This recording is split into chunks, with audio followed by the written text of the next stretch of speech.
Actually just open this up for each of our panelists to share a little bit about the work that they're doing and how it relates to the issue of improving school climate and violence prevention and school safety. So we're going to start with Judge Nash, if that's okay. Okay. Good morning, everybody. I'm delighted to be here with you today. And as you've heard, I have the privilege of serving as the presiding judge of the Los Angeles Juvenile Court, which is the largest juvenile court system in the nation. Last year, at this time, I supervised 60 courts, 20 full-time dependency courts, which handles our child abuse and neglect cases, 28 full-time delinquency courts, and 12 informal juvenile and traffic courts. And all told, those courts served upwards of 150,000 youth and their families every year. By the end of next month, I will supervise 42 courts, 20 full-time dependency courts, 22 delinquency courts, and 0 informal juvenile and traffic courts. And I'll discuss the significance of that in a couple of minutes. In my spare time, I serve as the president of the National Council of Juvenile and Family Court Judges. The National Council of Juvenile and Family Court Judges is the oldest judicial organization in the country with approximately 2,000 members nationwide. And the organization's function is to provide education, technical assistance, and research to the nation's juvenile and family court judges so that we can do a better job for our country's at-risk children and families. In addition, the National Council also weighs in and helps shape national policy in our child welfare and our juvenile justice systems. In January of this year, we were asked by Vice President Biden to provide input to the committee created by or asked by President Obama to make recommendations following the Newtown school shootings. Specifically, we were asked our views on increased security in schools. Now, while I'm sure that none of us none of us disagree that schools need to be safe for all of our children and school personnel, as our organization in particular wanted to remind everyone that the security issue needs to be approached with extreme caution for a variety of reasons, not the least of which is its impact on this so-called school-to-prison pipeline. So in responding to the Vice President, we noted that our organization, the National Council, is concerned regarding the movement as a result of the Newtown school shootings to increase the security or police presence in school. Many counties across the country have experienced significant increases in school arrests when police began to be placed on campuses in the 1990s. However, school safety did not improve with increased police presence, and graduation rates fell. For example, when police were placed on school campuses in Clayton County, Georgia, in 1994, the number of referrals from the school system increased approximately 1,248%, and approximately 90% of those referrals were infractions that were, at least when I grew up in the Los Angeles city school system, were addressed by school administrators. We pointed out that research shows that a first-time arrest doubles the odds that a student will drop out of high school, and a first-time court appearance quadruples the odds. The American Psychological Association, the Council of State Governments, and the Center for Disease Control and Prevention have all found that extreme school discipline, including arrests, predicts grade retention, school dropout, and future involvement in the juvenile and criminal justice systems. As a result, as you know, students face lasting consequences, not only in the court system or the justice system, but also when trying to go to college, trying to join the military, or trying to get a job. Um, we pointed out that too many schools are employing policies and practices of extreme discipline that push young people out of school and into the juvenile and criminal justice system.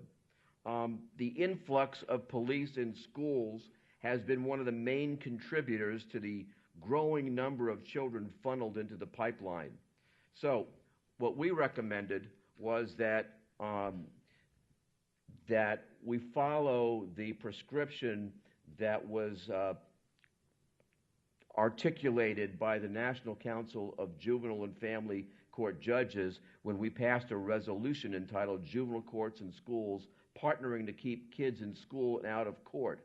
And this policy, or this resolution, emphasizes that school zero tolerance policies result in increased rates of suspensions, expulsions, and referrals to the juvenile justice system and student arrests nationwide, while school violence has generally been stable or declining. So as an alternative to zero tolerance policies, what the National Council of Juvenile and Family Court Judge supports is the following. Number one, school administration discretion and school discipline policies in handling student misbehavior, the testing and implementation of school-wide violence prevention programs, social skills, curricula, family engagement, and positive behavioral supports. We also recommend the greater use of restorative justice practices. Also, the collaboration of the juvenile justice system, schools, and community agencies to foster positive relationships with students to promote student attendance and academic success. And also, we as judges, we recommend and we train our judges to create judicially led collaborations to reduce school exclusions with intensive training, technical assistance, and public education. More recently, there was an article in the New York Times, and it was April the 12th, and it said, "With police in schools, more children in court." And the first paragraph says, "As school districts across the country consider placing more police officers in schools, youth advocates and judges are raising alarm about what they have seen in the schools where officers are already stationed. A surge in criminal charges against children for behavior that many believe is better handled in the principal's office." In that article, I was interviewed by the reporter, and I pointed out that from my perspective, you have to differentiate between the security issue and the discipline issue, because once the kids get involved in the court system, it's a slippery slope downhill, as we all know. So, you know, here in Los Angeles, we have begun to work, to do some work to address this issue. A number of years ago, in 2005, our Board of Supervisors created the Education Coordinating Council, which consists of bringing together school districts, the courts, and all of the various stakeholders in our juvenile justice system and our child welfare system. And its goal was to bring folks together to improve education outcomes for children and youth involved with our court systems. In 2010, under the auspices, and by the way, President Garcia, is she still here? I like that sound, President Garcia. She's the chair, current chair of our Education Coordinating Council. In 2010, under the auspices of the Education Coordinating Council, I formed what was then called the Truancy Task Force, but we subsequently changed the name to the School Attendance Task Force, because getting kids to go to school is much more than just a simple truancy issue. And of course, the goal of that task force is to improve education outcomes by simply getting kids to go to school. Because if education is going to be our passport to the future, it's necessary for our kids to go to school in order to obtain that passport. So, you know, through that task force, we've adopted a number of recommendations. Included in that was court reform. Each year, our informal juvenile and traffic court received between 10 and 20,000 citations for daytime loitering, also commonly known as daytime truancy. Our approach at that time was basically a punitive one: heavy fines and or excessive community service, along with the loss of school and the loss of work for kids and their parents. And after listening to the stakeholders, after listening to the many community activists that participated in this task force, and that included students, we changed our position and we changed our approach to a much more positive approach, which was ultimately designed to encourage youth to attend school. And actually, when we started doing this, it began to show positive, promising results. After a few months, we saw that 25% more than 25% of the kids we dealt with were going to school. Now, when I first heard that number, I was depressed. I said, what, only 25%? And the school folks said, hell no, that's great, and that's just the beginning. So with that, then the city council, under the leadership of then Councilman Tony Cardenas, who is now Congressman Cardenas, as you heard, the city changed its ordinance to be consistent with the policy that we adopted in the court. And schools and law enforcement agencies began to change some of their practices, including this, what I consider to be a really heinous practice, which was just giving kids citations to go to court when they were late to school. Now, more recently, Judge Donna Groman of our delinquency court, who many of you heard from yesterday, has convened schools, law enforcement, and others to discuss protocols similar to those created by Judge Stephen Teskey, who is from Clayton County, Georgia, that I just mentioned. And in his county, they developed MOUs with the schools and law enforcement and the courts, which were designed to implement alternative mechanisms for reducing school or to prevent school-related offenses from going to court.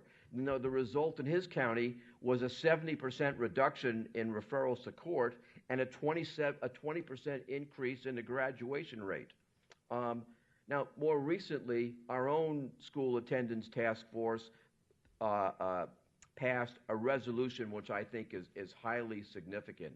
And, it basically starts out by saying that whereas decades of research confirm that suspensions and other forms of exclusionary discipline consistently result in poor outcomes for students, and some of the things that I just talked about, and whereas these suspension and exclusion and expulsion rates remain at a troubling high level, and they are not limited to serious or dangerous behavior. Now, if you'll go back to 2009 and 2010, for that school year, in the state of California, there were more kids who were suspended or expelled from our schools than actually graduated high school that year, and that is just an awful statistic. So we've seen that locally and nationwide that there are positive alternatives to suspensions and other forms of discipline that we ought to be using. And you heard President Garcia mention the experience at Garfield High School. Incredible. Not only did they reduce the number of suspensions and expulsions to zero, and that was a decision that was made at that school alone, they changed the climate, the whole education climate on that campus, and of course, among other things, their graduation rates went up. And that's an example that we followed, that we recommend. So we, through our task force and our education coordinating council, we are urging all school districts in Los Angeles County to take action to adopt, well, as we put it, to adopt smart and supportive discipline practices such as school-wide positive behavior supports, restorative justice practices, and other affirmative alternatives to exclusionary discipline that do not limit the learning time or discriminate based upon gender, race, or disability status. And there are a number of other things that go along with those recommendations. Now, what we need here is your help. We need your help in encouraging our local governments, whether it's the city council, whether it's the city council of other municipalities in Los Angeles County, and our board of supervisors to get behind this resolution and urge school districts to adopt these approaches. And now, as I started out, I said that our courts have been significantly reduced in number. There's no informal juvenile traffic anymore, and more than 20% of our delinquency courts are being eliminated. And these were all done for budgetary reasons because of this, the extreme dire nature of the court's budget in the state of California, particularly here in Los Angeles. And when I was told that I had to do that, I really fought against it. I really bemoaned that fact several months ago because I wasn't smart enough to understand that this actually was potentially a good thing. Because of this significant reduction in the number of our courts, that means that our schools, our law enforcement agencies, and our communities cannot rely on the courts as we have been in the past, where the courts have really been, instead of a last resort for so-called offenders, whether it's minor or otherwise, but where the school became the first resort. And quite frankly, there never have been enough courts to handle everything that has been sent its way. And now that's still the case. Now we have fewer and fewer court resources than ever before to deal with these minor offenses in particular.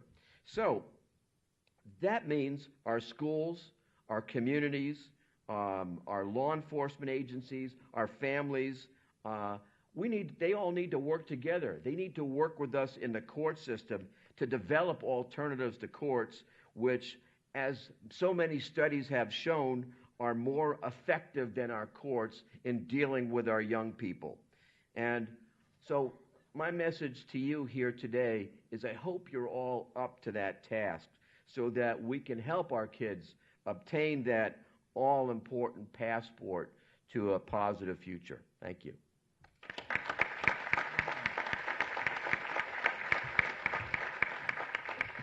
Thank you. Actually, Judge Nash reminded me that I think we do have a representative from Congressman Cardenas's office here today, Brian. So thank you for coming. And the congressman has held a hearing on this issue just a couple weeks ago, and he's really committed to bringing this issue to national attention. So thank you for coming. I want to next turn it over to Roslyn, our parent organizer. Thank you. Good morning, everybody. Good morning. Could you hear me? Yes. First of all, I want to thank you all for being here this morning. And I want to thank Monica, President Monica, for if I lick this Or here? down, maybe. Okay. I'm so short. Make sure. Okay, that's good. That's good? Okay. I want to thank President Monica for supporting positive behavior. And the doctor that spoke from St. Francis, 35 years ago, I had my son there, wonderful hospital of angels, I tell you. So what they're doing there is great, great. As they said, my name is Roslyn Broadnax. I'm a parent in South Central. I'm a core parent of CADRE, which stands for Community Asset Redefining Education, Development Redefining Education. We're a parent-ran organization. We have parent decision-making. We do everything as any other organization would do, but we do it as parents. We go door knocking, we do surveys, and we monitor the schools to help with solutions. And CADRE has been around now for 12 years. I was there, I've been there going on 11. I was there at ground zero, we call it, where we knew that a lot of things in our community wasn't being recognized, and parents was considered a big part of the problem. I came there out of frustration, misplaced anger, as a lot of our parents do, majority of our parents do. But we at CADRE, what we learned to do is that parents find out that the truth in us is what we already experienced in our community that nobody sees in our children. And one thing that we really, really push is that we be partners, be at the table, part of decision making. We work around human rights, three of the most human rights that we feel matter in our community, and to all, not just us as a community, as we've learned over the years. You come in thinking that it's just you, just your community. But this is about a village. It's about our children, our future. This is about parents with misplaced knowledge. Not that they don't care. It's just some things, language we don't understand. And when you don't understand things, it's hard to be a part of something and trying to be a part of a decision-making process. But that's what we do at Cadre. We open the doors and we teach our parents policies.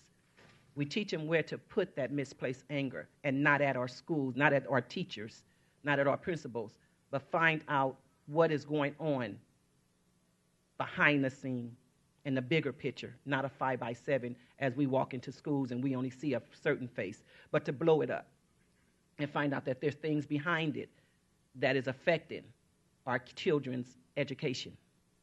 So one of the things we do is teach our parents how to, first of all, target that anger again, and then be advocates for their children and for each other. Cadre has worked behind positive behavior. We supported that policy. 2007, we've been monitoring the policy, and we have schools that we monitor that the policy is working in. It's working. One of the things that again, I said come around human rights. One of them is the human right to participate as a parent, to sit at the table, not just sit at the table, but be a partner at that table. Because if you don't know what the community is, then you can't help the children that's in the school. And that's what we bring, the community. We bring the culture of these communities at that table. If there's questions that you know, that you don't understand, a parent could give you understanding of that child. Who else know their children better than their parents? A lot of times we find that one of the issues is when we go into the schools and not pointing fingers, because everybody got to be accountable. That's what we teach our parents, that parents have to be accountable, children have to be accountable, and the school have to be accountable. It's a group effort. And in order to be a group effort, it has to be a group setting.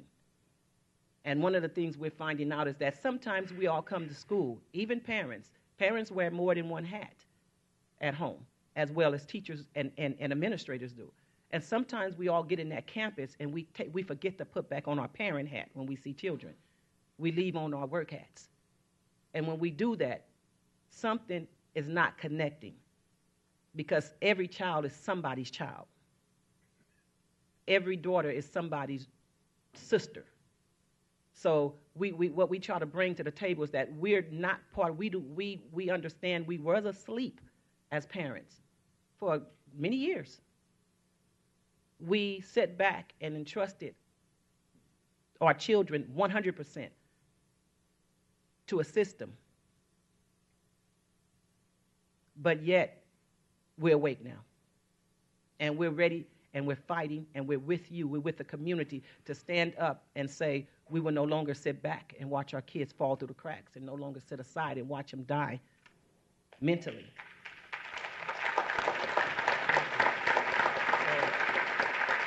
I say that to say that the human rights that we do, again, hold up very highly, is one is to participate and be a part of the solution, not the problem.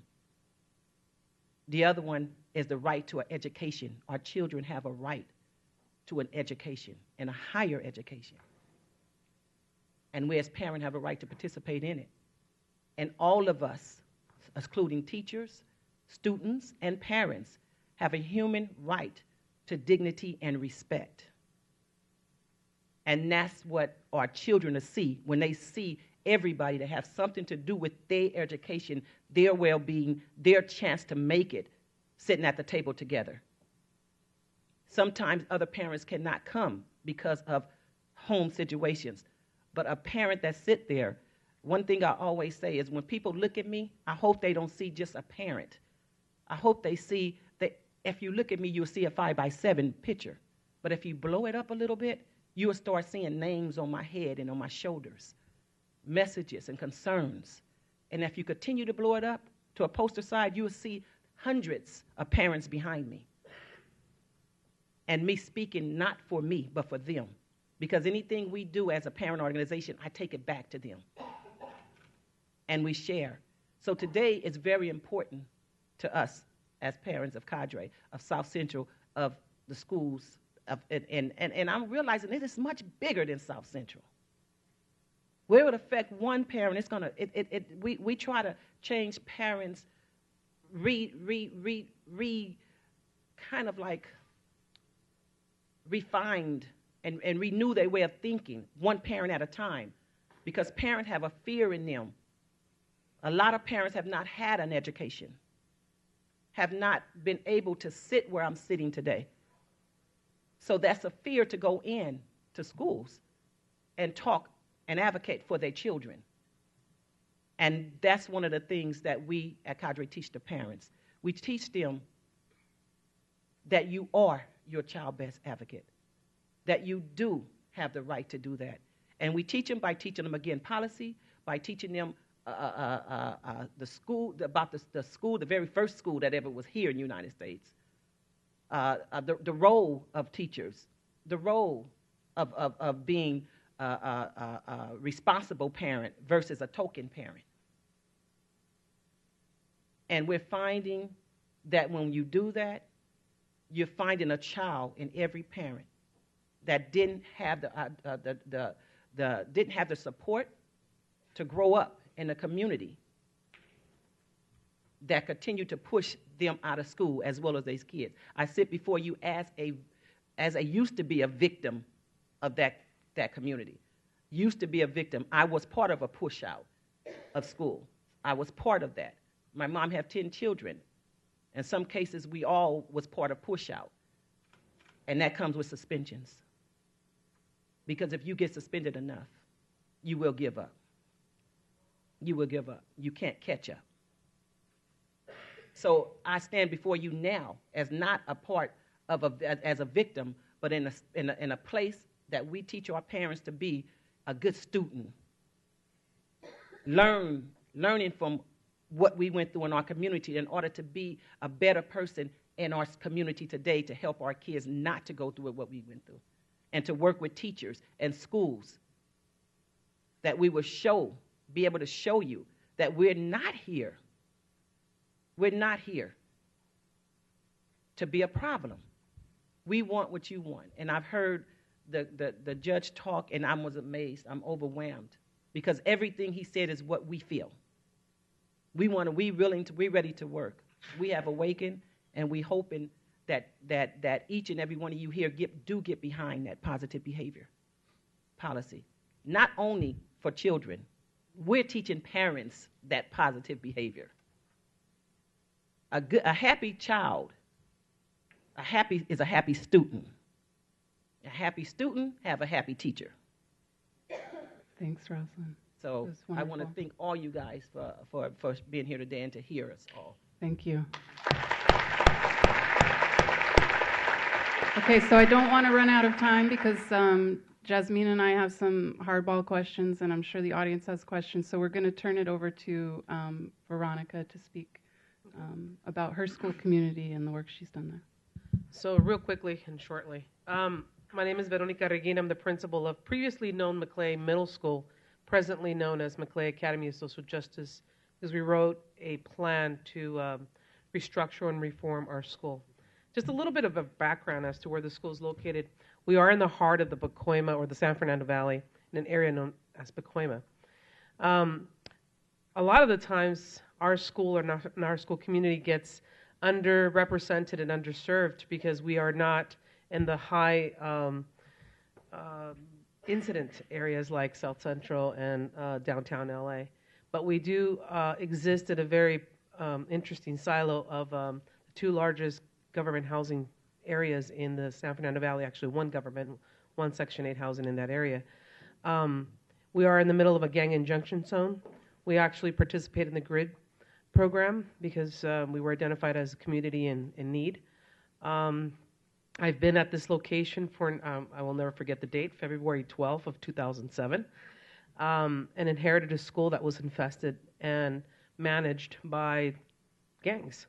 I was made principal of a school to lead students into learning, and I found myself the first 3 months that I was there in just trying to help my kids survive.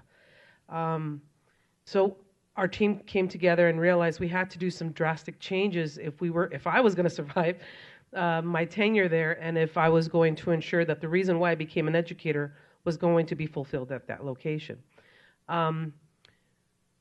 Besides the gangs that were in the area and literally running the school, the teachers and the administration, they were powerless in many ways. The first month there, I was dumbfounded to see subs leaving after the first period, and they said, "Here's your classroom, don't pay me," because of the experiences they were having in the classroom. I thought that only existed in movies. Never did I realize I was actually in one. So one of the things that kept popping in conversations that I've had with people is how did we change that?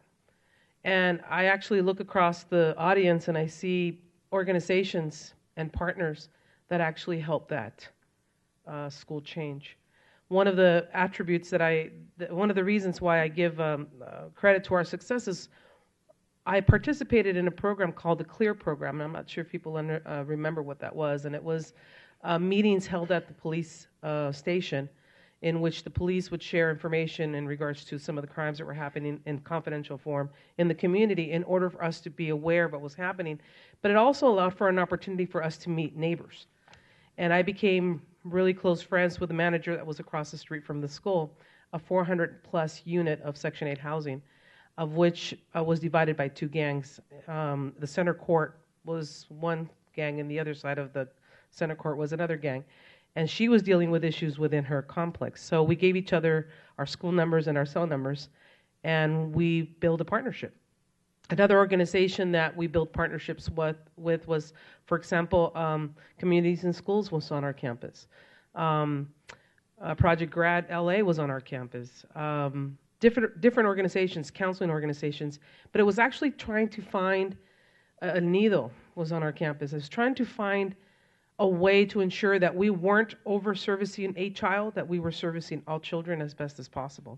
So just to give you some statistics, in the last 5 years that I've been there successfully, we've grown more than 28 points in our academic performance. Our suspension rate, unfortunately, I can't say it's zero because we have middle school children. And middle school children, if you know anything about them, they're impulsive. They react and then afterwards forget to say they're sorry. At least when I was an elementary principal, the little children were sincerely sorry when they actually offended somebody. But as middle school children, they're more worried about how how they look and what their friends are going to think than what I think. So we've gone from when I started about 420 days of suspensions lost. This year we're down to 30.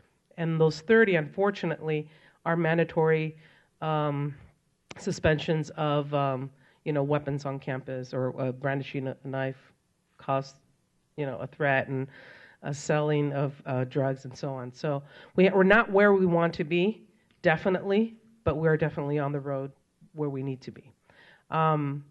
We went from a 91% attendance, daily attendance, or average for the month, to 97, which is huge for our area. It was always number one on the bottom of the list, but at least I was number one somewhere, right?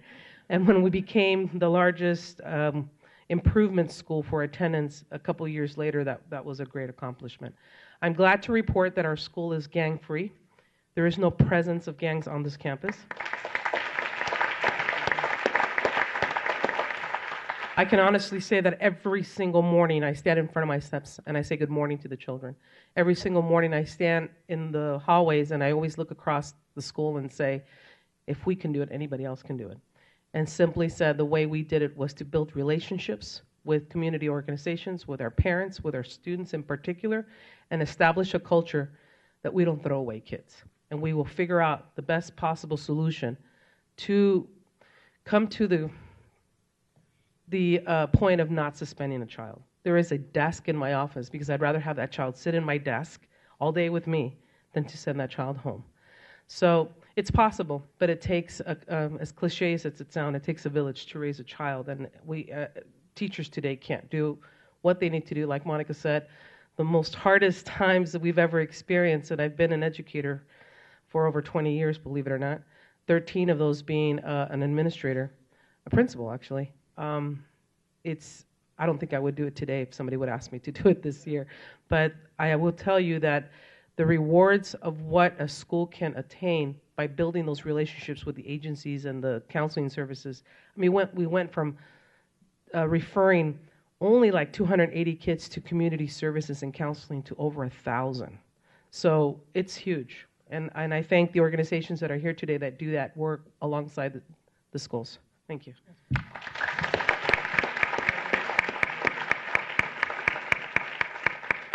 Okay, we have one left. Dr. Fielding, you ready? No. Yes, I'm ready. Thank you all very much. I'm very moved by what I've already heard and want to add a few things. And I come from this as my background of Director of Public Health and Health Officer for LA County, but also some other backgrounds. I'm a pediatrician by training, a professor of pediatrics at UCLA, and I was formerly the medical director of the Job Corps nationally. And also have been the chair of a charter school, and also am part of the First Five Commission, and there are other commissioners here that gives money to try and improve health, development, safety, and school readiness in kids 0 to 5 and their families. So I come from a number of different perspectives, but what hit me yesterday as I was listening to the news was the news wasn't about the homicides. Wasn't about gangs. The first news I saw yesterday was about a 3D printer. You all hear about that? It's a 3D printer. They've been able to print a gun. Everything but the firing pin. That was the news. That's part of the culture that we're in, and we have to understand that. Now, what violence prevention seems to me to be absolutely essential to a civilized society. And when you look at what happened in the terrible tragedy of Newtown, you realize that that is an outlier, and we can't use that as a model. And I must admit that I cannot subscribe to what some say that, what we need is more police presence on schools. If you want to look at some numbers, for example, I have them here. Los Angeles County, 2010 alone, firearms claimed the lives of 798 residents. This is, as Judge Nash was telling us, it was the lowest level in a long time. But just think of each of one of those. There were 504 homicides, 281 suicides, and 13 others. And we talk about the loss of life, but this is a relatively rare event, problems on schools, as terrible as it is. And we can't let those kind of rush to judgments that the only thing to do is to put more capacity in schools to deal with violence as the best way. We have to think about the social, the economic, and the physical environments, because those are what determines violence. And violence also is multi-generational. We know very quickly from studies that if you're exposed to violence as a very young child, your chance of being a perpetrator, your chance of being a victim, both go up very substantially. And that's the kind of problems that we're seeing. Now, since 1983, there have been 78 mass shootings nationwide, claiming 747 lives and injuring 476 victims. These are all at schools. Some of these are at schools. 12 of these involve schools, and for each life lost, of course, there are so many that are injured. And one of the problems we have is there hasn't been enough research on this area because there was concern among some in Congress that we were having too much research about violence and guns. So they said, well, let's stop it. That's a very enlightened approach, obviously. We need much better research because we need the numbers to show the economic loss. And for everyone who's killed, there are literally tens to hundreds that are injured. Injured physically, permanently, quadriplegic, paraplegic, injured emotionally, injured cognitively. Look at Gabriella Gifford and others. We have to think of the total toll that violence is wreaking in our communities. So, and we need to realize that if we're going to take a community-wide approach, of which schools are a very important asset, that we can't leave it to schools. It's not fair. It needs the criminal and the juvenile justice systems. But it needs more than that. It needs community development. If there are no jobs, how do you get kids to look ahead and say there's a bright future there? If you have parents, and I've seen this, who say, you know what, I don't really care what my kids do. You know, and I didn't go to college. I didn't graduate from high school. I'm doing fine.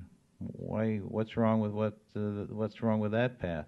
Unless they realize that this is a different day and it's really important for their children and their children's children to in fact have more educational attainment, we're not going to have the level of support that's needed. Unless we work with all the community organizations, the Boys and Girls Clubs and YMCAs and like, we're not going to be successful. So we in public health feel that it's absolutely essential to be broad in thinking about this and to ask the questions like, how do we get from here to there? I mean, we're talking about K through 12 here, but what about preschool? We know that universal preschool is one of the best ways to make sure that kids get ready for kindergarten, that they come to kindergarten ready to learn. And yet we're one of the few countries in the world that doesn't have government-paid preschool. What about nurse family visiting programs, home visiting programs? We know that those make an incredible difference for first-time moms that are teenagers, usually are alone. It makes an incredible difference. It makes dollar sense. It makes educational sense. But we're not investing as much as we can, although there is increased dollars for that compared to what there has been. So what role does public health have to play in this? Well, one is surveillance. We can provide crucial data to guide the prevention efforts. We need data. We need to see the results. We need also to have better prevention programs that keep youth out of harm's way and provide constructive alternatives. There are not enough of those. And we also need to intervene early with involved youth and provide the services to avoid more crimes later. We need reentry strategies that focus on intensive case management, educational support and placement, job readiness training, and placement for current and formerly incarcerated youth. And we need also to develop a different view of policy. The most lasting issues, the most lasting opportunities are when we change our policy and our system. So the change that's happened in the courts, the change that you've heard about in the school, those are the kind of changes, a different view of truancy. If we change our mindset, there's nothing we can't do. But if we keep the old mindset, we're going to be stuck where we were before. Overall, social and economic factors account for about 40% of someone's health and about the great disparities. And education is, if you want to look, education is really the great equalizer. We know in general that there's academic failure increases the risk of future violence and involvement with a criminal or juvenile justice system. And there's some recent research that showed that increasing graduation rates in California by 10%, by 10 percentage points would reduce the murder and the assault rates by 20%. So if we want to have kids who grow up not in the best of circumstances to be able to succeed, we need to have education as the great equalizer. And it's wonderful to be here with those that have devoted so much of their attention to these issues. But I would just raise one issue that hasn't been raised before, and that is the issue of substance abuse. It is pervasive. All of the surveys that we do and others do show that this is a problem. If you look at crimes that are committed and behavior that's outlandish and outrageous, you find that most of that occurs under the influence of substances, either alcohol, prescription drug overdose, by the way, which has surpassed motor vehicle deaths in this country in terms of number, or obviously illegal drugs. So unless we think about the drug culture, we can't get from here to there also. And we have programs through a number of providers that we pay for, and there are others, but we have to identify those problems. We have to get the kids in early. And oftentimes they're recalcitrant. They need family support. But we don't think about substance abuse and couple that with the work we're doing in mental health. We talk a lot about mental health, but we need to couple that with substance abuse prevention and treatment and early return, because without that we can't get from here to there. So we're very happy to be your partner in all these. We need to take a life cycle approach, and if we can think about starting before conception and realizing that some of the things even that happen there determine patterns of health in the future and the stress of pregnancy and all those things, if we take a life cycle approach to having healthier communities like California Endowment has, First Five has, we have a much better chance of being a strong foundation for our kids' future. Thank you very much.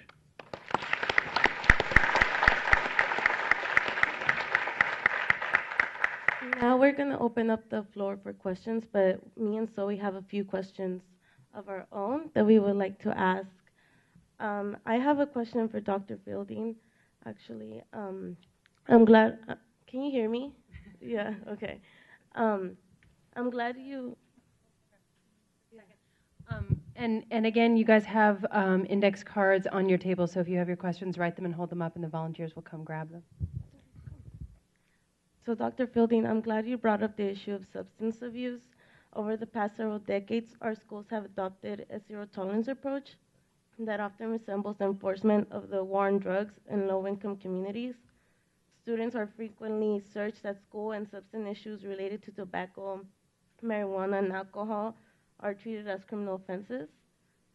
We know that this manner of enforcing the war on drugs has devastated many communities and has dramatically increased incarceration rates for Black and Latino communities. It will be helpful to hear from you whether you see a role of schools in prevention and intervention related to youth and substance issues. If so, what do you think needs to happen? Well, the good news is that there are curriculums which have been shown through good studies to reduce the frequency of adoption of a number of substance abuse behaviors. So adopting those curricula is one opportunity, number one.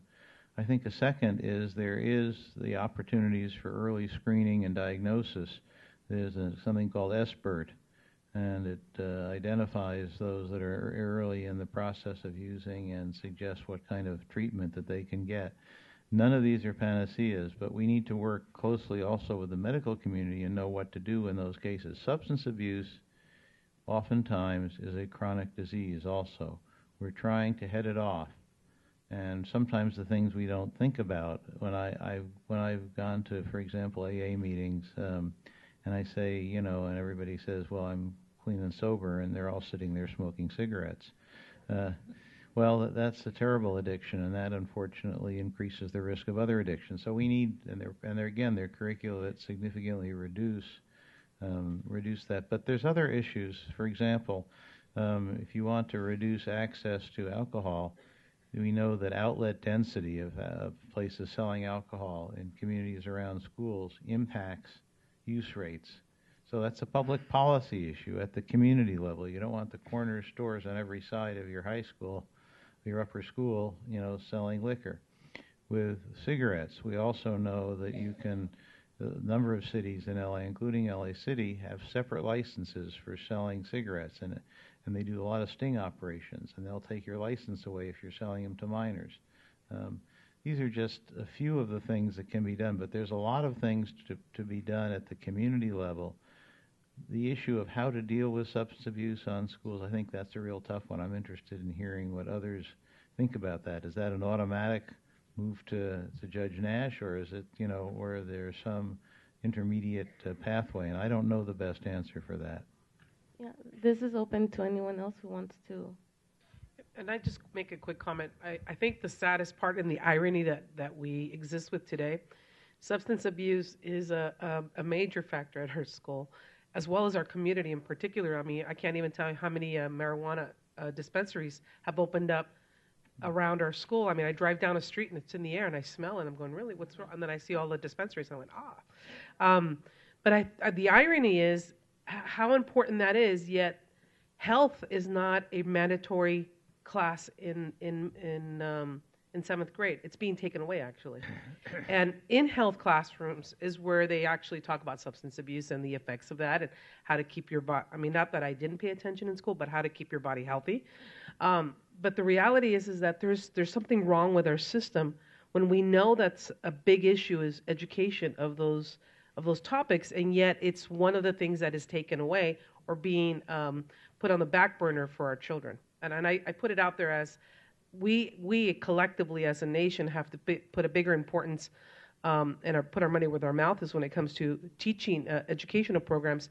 But when we have teachers that are trained and educated to give that curriculum and they're being displaced because it's no longer a mandated class, it's a shame. And the other issue there that we haven't discussed at all is the issue of sexuality and the potential problems of a teenage pregnancy. The good news is that that's down at the lowest level it's been in a while. The bad news is it's still high. And if you look at the outcomes of those young women or girls, who get pregnant young, the outcomes are terrible in terms of likelihood of finishing high school, the likelihood of having a good job, the likelihood of having to be on welfare for an extended period of time, substance abuse, further pregnancies in very short periods of time, all those. So that's another area we can't shirk from because that's where are you going to learn about that? Where are you going to talk about that in a very open way, if not in the school?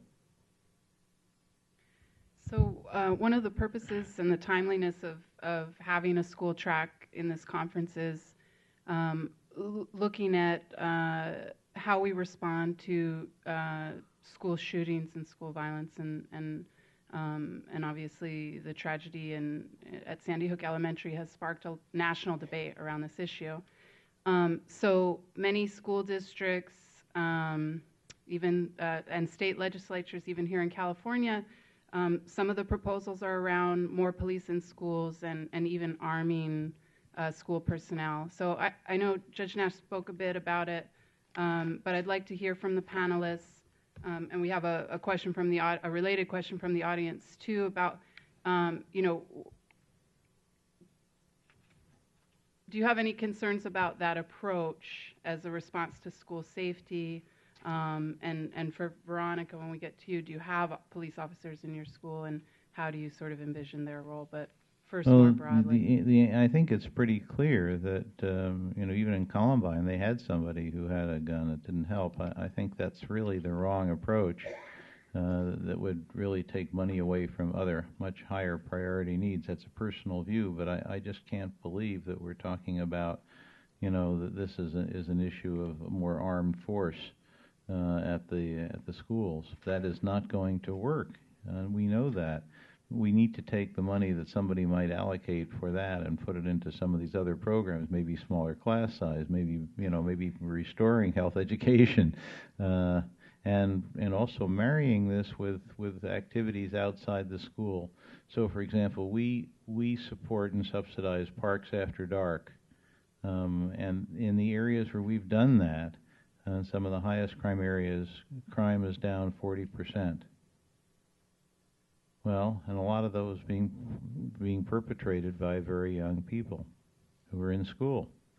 So we have to think of the cross connections here and draw the dots. But I personally do not think increasing armed police officers at schools is the answer. We need people at schools who are helping. And however tragic that event was, it obviously wasn't tragic enough to have some of the changes that many of us here would expect in terms of the law.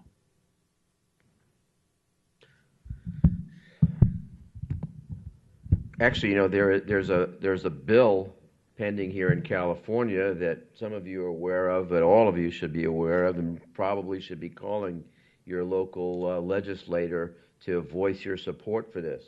It's bill was brought to my attention several weeks ago by Zoe. It's AB 549, and it's entitled Ensuring the Safety of Students Through Positive School Climates.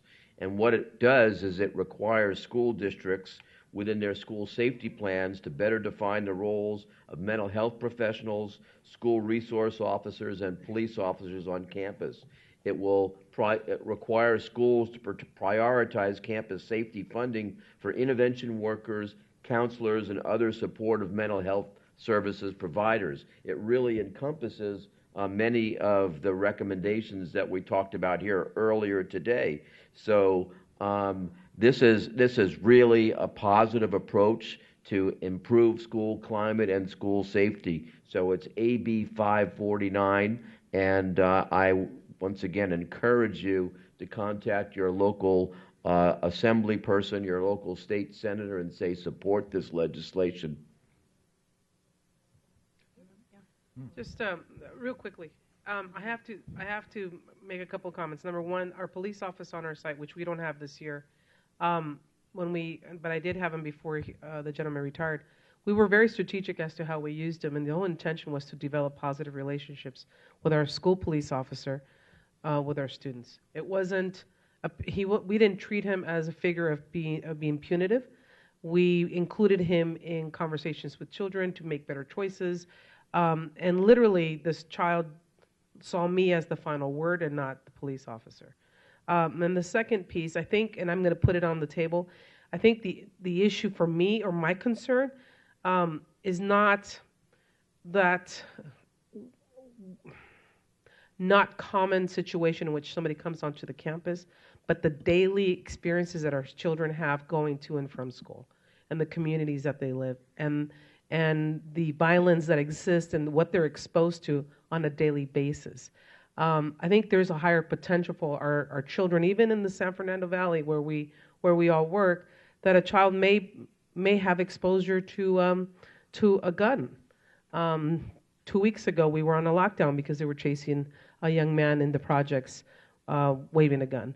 So that's more of the reality that we live in the suburb or urban areas, and I think that's the conversation that we need to focus on in regards to there's a higher propensity of a child being, a young adult being killed because of the access to illegal guns in and around our schools.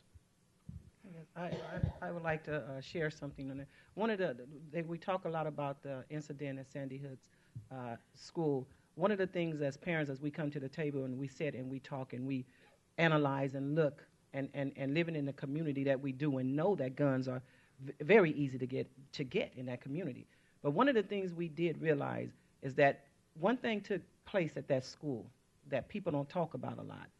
And when that young man came on that school with that gun, he had attention to hurting, I believe, more. And it wasn't Sandy, I think it was another school in Bakersfield. I don't know if you guys heard about that, in Clark County, which Bakersfield is not far from here, about three hours or so. But a young man came on that campus, and he had attention of hurting a lot of people. He was equipped. But the only thing that stopped him, it wasn't police. It wasn't the school police. I don't know where they were at that time.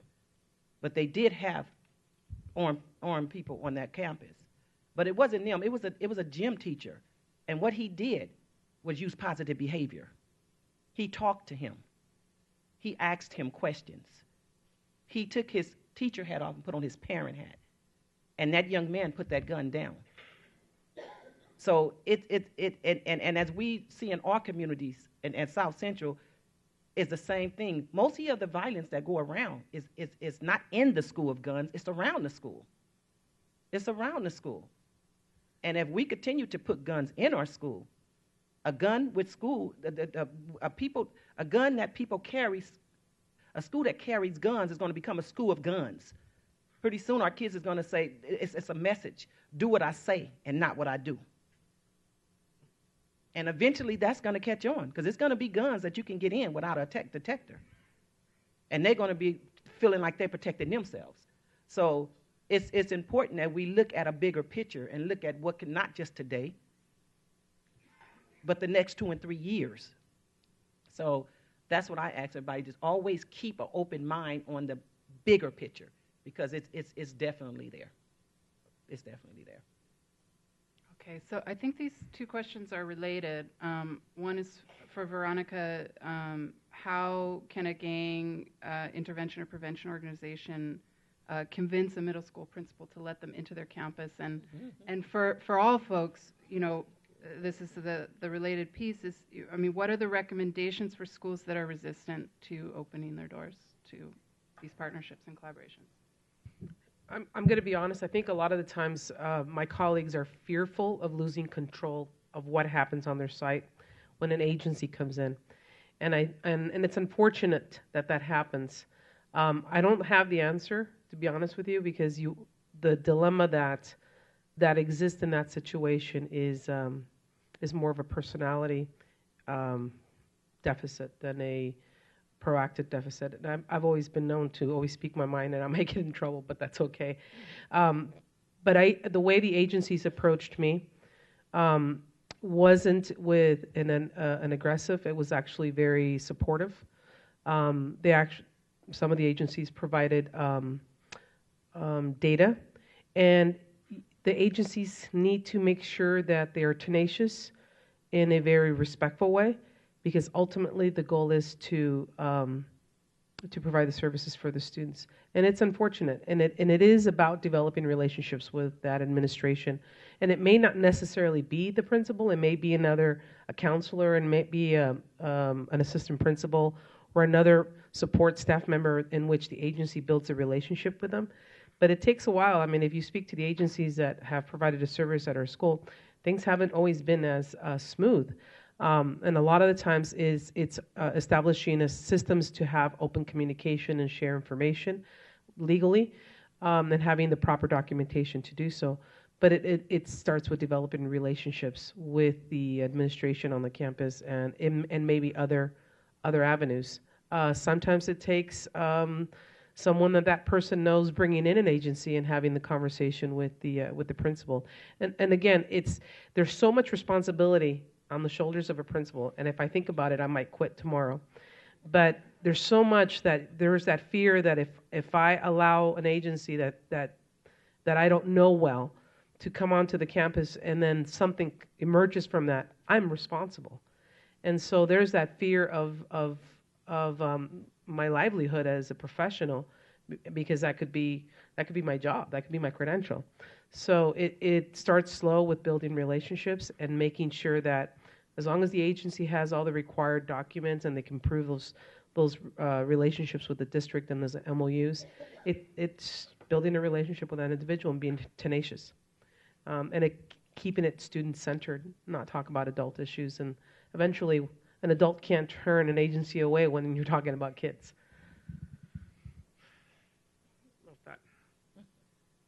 So the next question from the audience is, how can we improve the education system while a majority of the tax dollars are diverted to the prison and jail system?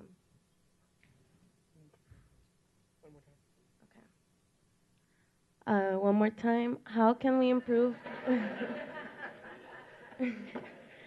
How can we improve the education system while a majority of the tax dollars are diverted to the prison and jail system?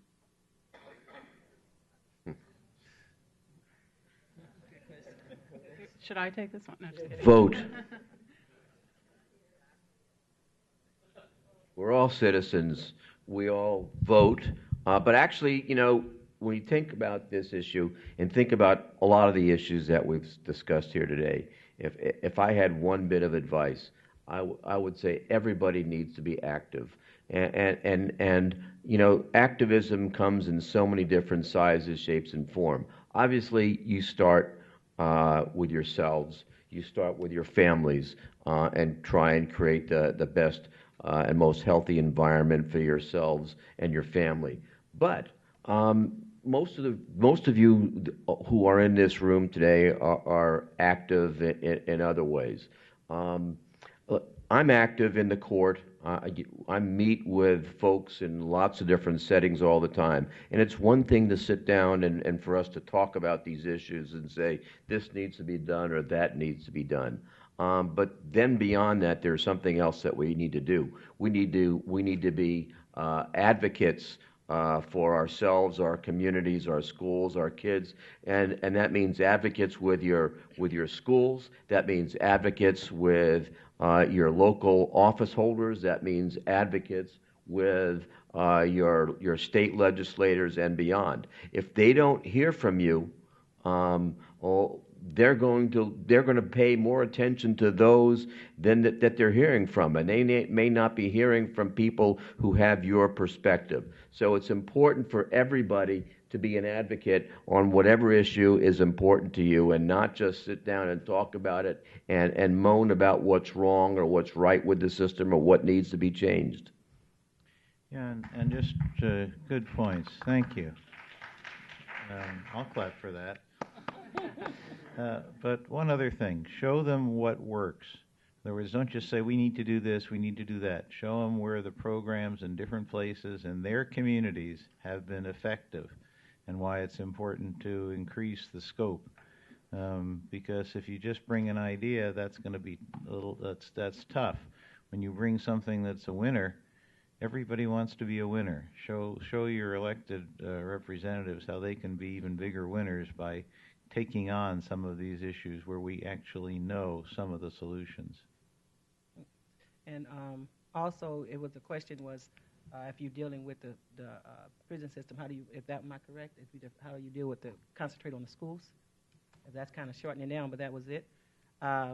First of all, we have to concentrate on the schools because that's where the positive, if we can get them from elementary to kindergarten with positive behavior to get them through to high school, it'll be less kids in the system.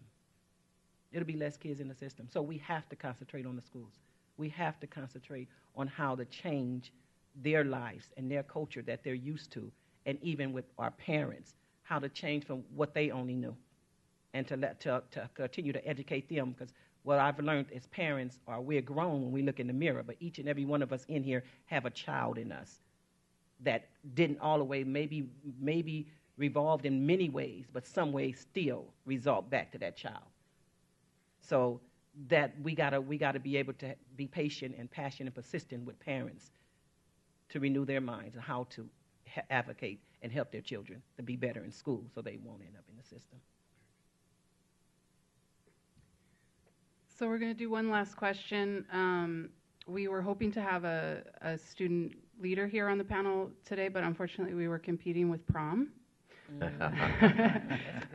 But I want to make sure, I'm trying to pull themes from the questions, and so I just want to make sure there's some voices from the youth represented. And these questions are about young people who are in the juvenile justice system, and folks that are working with them become aware that most of the problems are triggered by difficulties in learning, or many of the problems are triggered by difficulties in learning.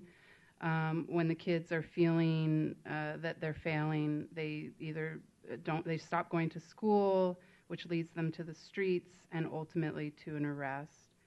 So we run into so many barriers with getting them services and IEPs that it gets to a point that they're in the system and it's too late.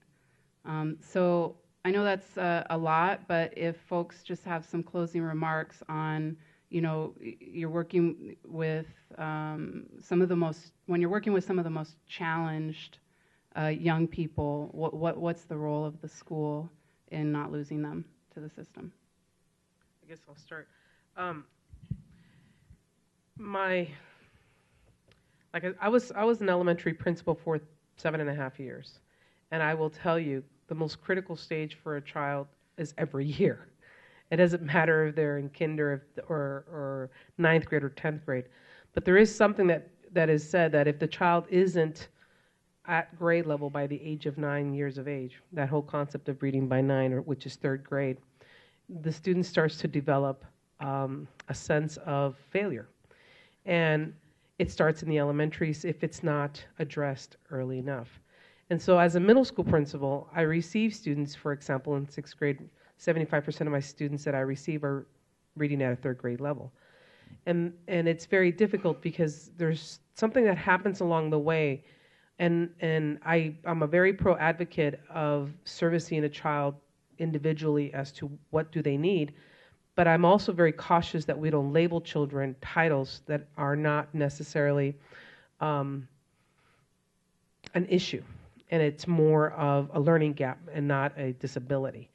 And so it's a very fine line that we have to take. But schools need to literally take the time to know every single child, and it sounds like it's a difficult task.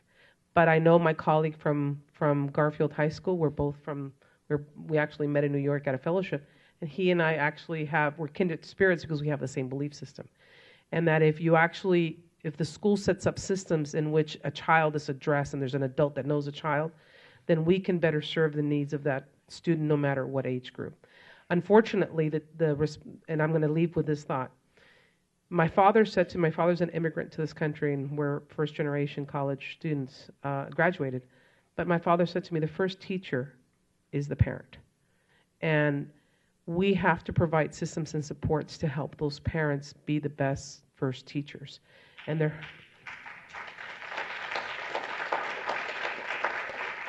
has to be a point in which we as a society have to sacrifice in order to provide the supports and services to ensure that our parents are receiving options for employment or services for counseling or other areas to ensure that that child is not a victim of their surroundings and their situation. Because if we can start from the very beginning, from the moment of conception, as the doctor said, and ensuring programs in which parents are, in Spanish we say alimentándose bien, that they're eating well and that they're taking care of their prenatal care as equally as postnatal. It's huge what could happen to a child. So there is no answer, there's no quick fix, there is no Band-Aid. It literally is going to take communities like ours, moments like today, in which organizations come together and help schools become the center of the community, which if they can be that, it's a ripple effect, and you can change a community by helping the schools be the center of the community. I don't know if that answered the question. I was being a little bit hopeful. I don't know if that means good. Let me just say this. Dr. Fielding and I have a lot in common. He was trained to deal with people when they're sick, and he sees sick people, and he heals a lot of them, but probably not all of them. I work in the courts, and really, when you think about it, particularly the juvenile courts, we're a hospital. We're a hospital for people and families in crisis. And once again, people come into the court system, and sometimes we help, particularly the juvenile courts. The beauty of the juvenile courts is that we do help a lot of kids, we do help a lot of families, but from my perspective, certainly not as much as we'd like to. And so what we both do is we learn a lot from what we see, and it's important that Dr. Fielding, myself, and colleagues of mine, that we go out into the communities, we share our experience, and we work with law enforcement, community agencies, schools, and tell them this is what we see, and these are the things that you can do that can help folks avoid either going to his hospital or my hospital. But that's what we need to do as citizens and members of our communities. And start early. Start early. When you want to talk about kids, you say, what are the couple of things that would be really important in terms of health really early? One, exclusive breastfeeding. Doesn't sound like. You say, what does that have to do with violence? Well, let me tell you. We know it reduces the risk of a lot of healthcare problems, including sudden infant death. So if you want to be good to your child, that's not a bad way to start in terms of reducing allergies and likelihood of having asthma and obesity and all kinds of things. But the other would be read to your kid every day. Read to your kids. When some of the data suggests that in some families, families of low literacy, the number of words that a child hears by age 1 is only half of what they hear. And that's the time in more affluent families, middle-class families. So, and that has a lot to do with cognitive development. So there's some very simple things, but we have to take a life cycle approach. Of course, it also would help if the mother during pregnancy was not on any illicit drugs. But we have to start early, and if we start early, and then we can get a community, and it takes the community, it takes all the sectors in a community. It's not, the schools can't do this alone. Schools can't do this alone. Even Judge Nash can't do this alone, despite his Herculean efforts. It takes everybody. So getting all the folks together and taking a community-wide approach is the only approach that's going to be successful in the long run. Yes,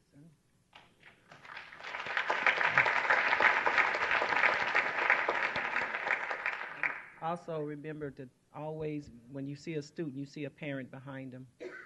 Try to reach out, as everybody agreed. Parents is very important to the students' learning and their ability in school and how they conduct themselves, not so much of the violence, because we got so many kids in the foster system and foster homes that missing their parents. But parents have to be parents to all students. So that's what we try to teach at Cadre. And more organizations like Cadre take a chance on parents, helping parents, teaching parents, educating parents, because parents are the worst, and we are worst victims when we don't know, because we are grown and we don't want our kids to think that we don't know. So to be able to be confident in themselves and to be able to speak their truth and be able to understand that they are students, and you'll never get too old to be a student, never. And that's what parents have to learn, and that's what we pray, we put it, install in them. So I want to thank everybody for joining us today and for sharing your work and your insights. We really appreciate it.